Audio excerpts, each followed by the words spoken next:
Hey, this is Notser, and we are in the Tier 10 American Battleship, Montana. She has 12 406mm guns, 20 secondary guns, 95 AA defense rating, a surface detect of 15.6 kilometers, top speed 30 knots, total health 96,300.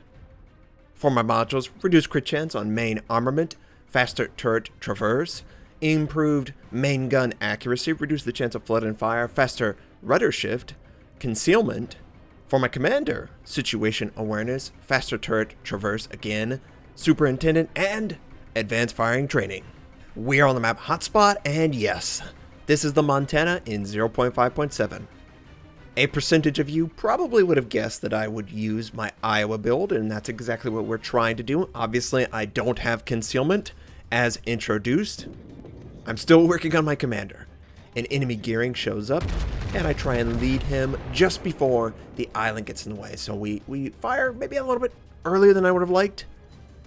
And we're just a little bit behind the target. Maybe a tick mark, if that. Enemy Izimo is going to engage us. I drop my speed, and I go hard to port to try and fit within the range of the shell, and it misses us completely. But that was pretty close, right? Everyone on the deck would probably be wet from the splashes. So the Montana, she probably gains more from this build than the Iowa. She has that fourth gun turret that the Iowa does not have, and it's a little awkward, right?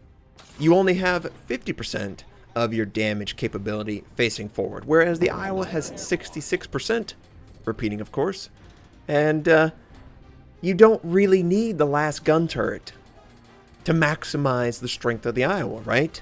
Plus, the Iowa is so much faster. 3 or 4 knots, that's a huge deal. But the fourth gun turret is really nice if you can make use of it. That's why I think this will be the de facto Montana build.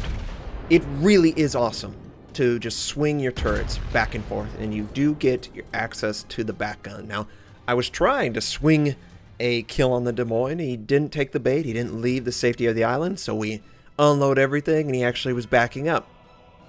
But look at what we've got here. We've got an enemy aircraft carrier spotted and stationary. Is this Christmas? No, Notser, you're recording this on the 4th of July. And this American hero in the Montana would love nothing more to take out the enemy aircraft carrier. We're taking fire, but it's not a big deal. We need to take him out, and it looks like the friendly battleship right behind me has the same idea. So I fire at the waterline, all guns fire.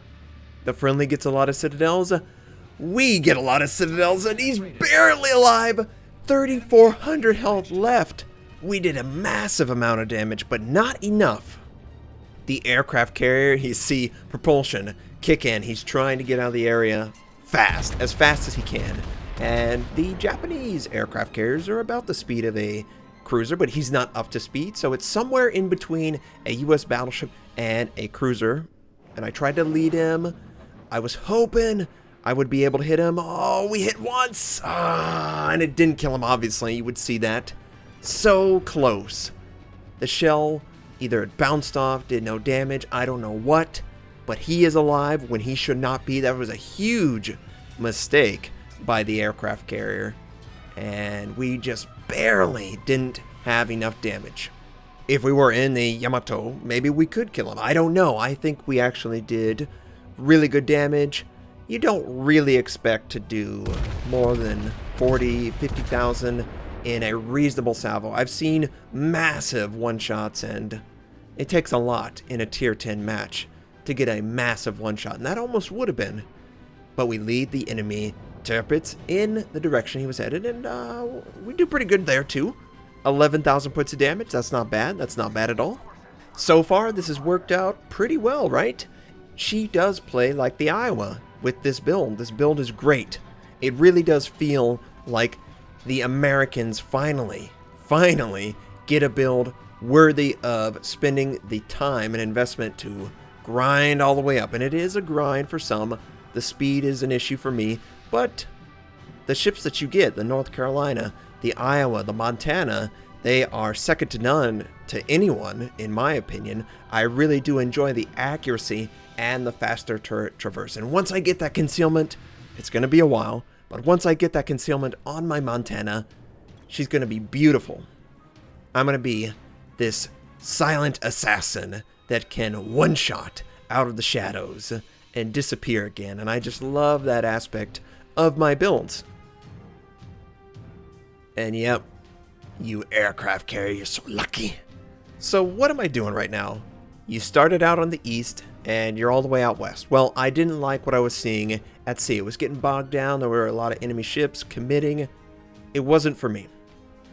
Instead, I want to try and focus on 2 bases to their 1. It makes sense, right? I noticed that there were a lot of enemy ships over by A that were sort of bogged down. The natural order is for the battleships to head to the center of the map so they can engage multiple targets on each side of the map, and I just continued towards A. Naturally. And I really want to take out either this Baltimore or the New Orleans or the Tirpitz or the Yamato. One of these ships deserves to die for the enemy and allow us, it's Patton. Die for your country. Make him die for his country. That's the order of business here. We would like the Baltimore to die for his team so we may live in glory. And it doesn't work out. It looked good. It looked accurate. But he dropped off.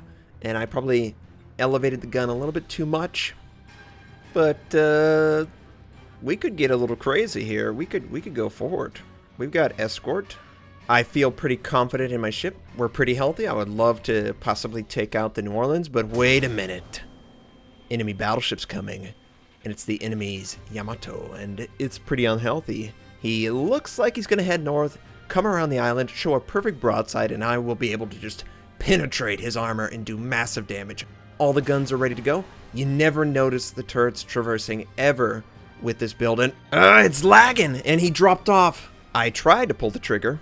Whenever I was in the game, I fired in that moment, broadside, and I had to wait for him to reappear. Of course, he had the first shot, and he does 20,000 on top of it. And he's going to have angling to better absorb my salvo, which came way later than I actually intended it to come. If the lag didn't occur in that moment, it would be a very different story. But that doesn't impact the ending of this game. We are down, and we have to fight. So what I'm going to try and do is angle a little bit. You don't want to be bow on. He can clearly penetrate your bow straight on. So you have to keep it angled in such a manner where the shell will want to ricochet off the side. You want it to continue its momentum down the side of your ship. So you want to have probably 10 degrees, 15-ish. Not more, not less, or he'll be able to pin it. And I'm going for his guns. I'm trying to keep him knocked out. I do have support. That's the one good thing. I have support. And the Baltimore, we have 2 support. The Baltimore is about to come around, so I was like, hey, let's take this guy out. Never mind. The New Orleans does a great job getting a side shot and takes him out. And the enemy battleship, he's distracted. I'm going to try and take those guns out. We actually do 10k by firing at his guns. It's the superstructure. And every single shot that incapacitates his front guns or does something to slow him down is a benefit to us. And no, don't ram, don't ram. I try to keep the NC up. He was way too healthy. There was no reason for a ram, and we're able to take out the battleship without the NC dying. There was, I know it's fun. I know it's fun to kill yourself in a giant ram, taking out a battleship, but this game is not over yet. We can still win it. I believe in my heart that we can win it. Good, okay, Izumo's dead. There's a Des Moines, and I wish I could have that single salvo that I sent out back, but that's okay. We're burning. I'm going to let it burn, and then I'm going to use my heal once it's up, and I'm going to try and stick with my team, but I'm worried about a torpedo, so I'm going to angle my ship with the expectation that he was trying to lead me in the direction I was headed, out towards B.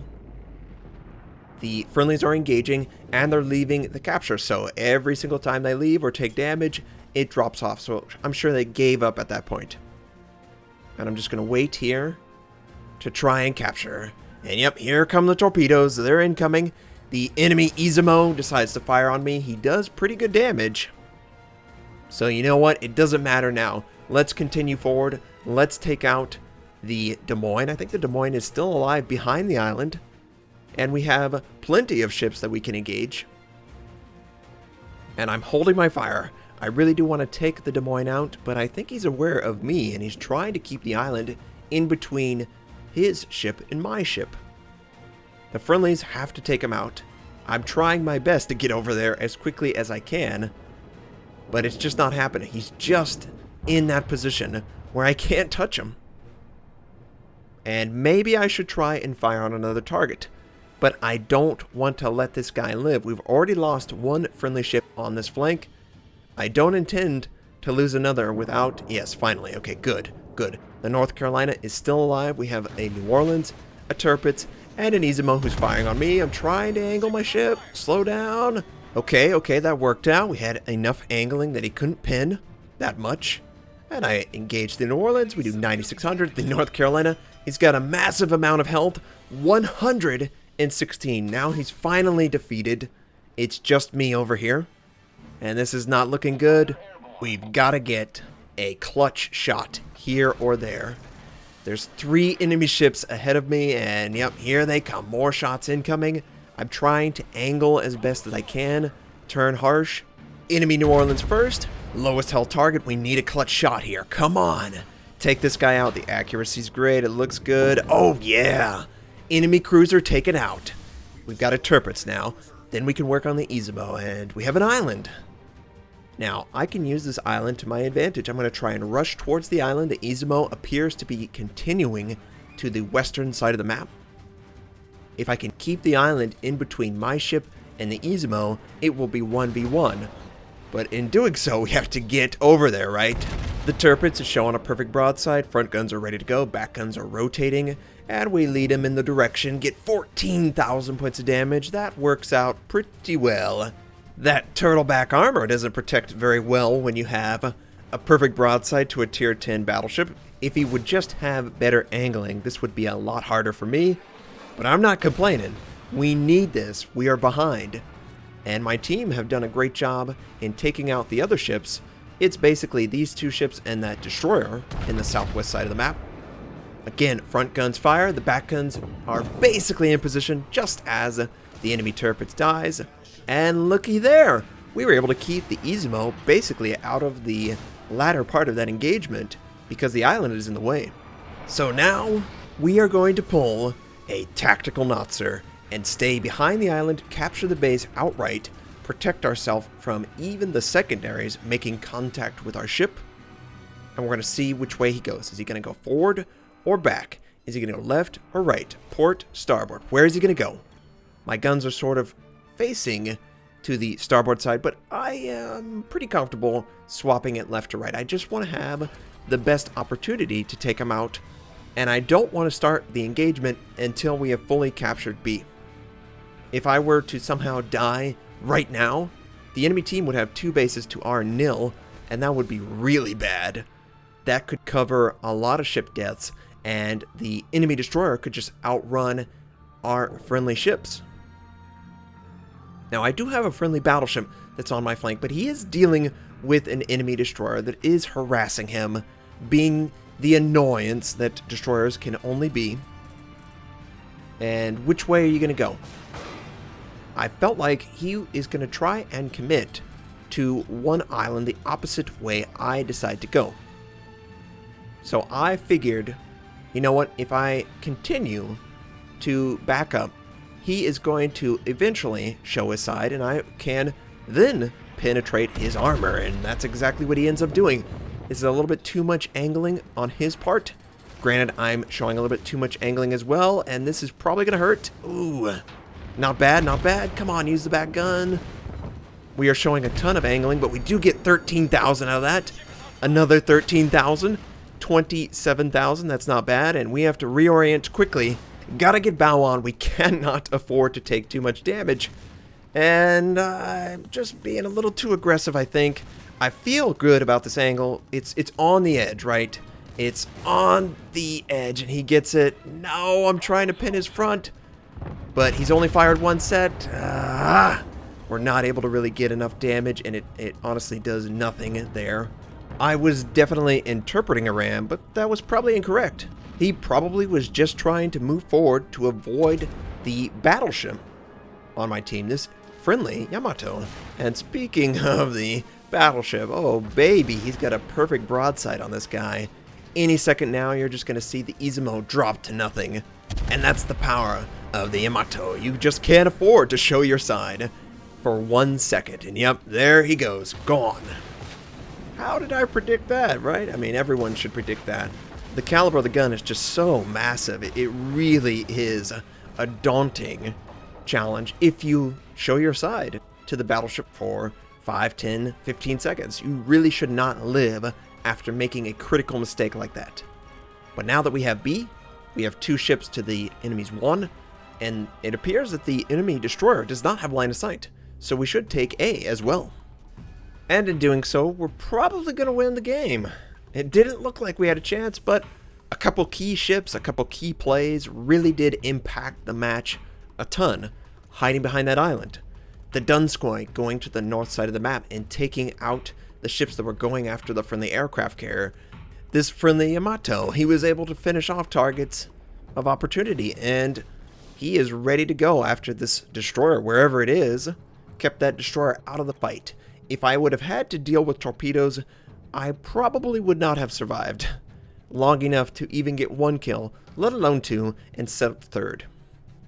Now, going back to that lag spike, I was very angry in the moment. It was from my perspective, an obvious negative outcome for my ship.